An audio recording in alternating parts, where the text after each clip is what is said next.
Having obtained the required majority, His Excellency Khalilur Rahman of Bangladesh has been elected President of the General Assembly at its 81st session. 40 বছর পর ইতিহাসের পুনরাবৃত্তি।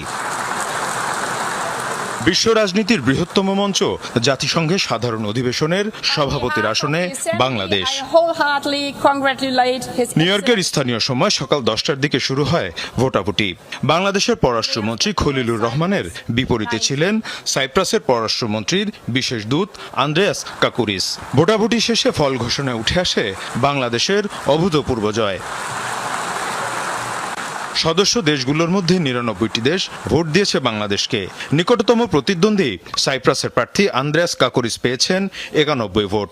আগামী 1 বছর জাতিসংঘের সাধারণ পরিষদের সভাপতির দায়িত্ব পালন করবেন খলিলুর রহমান।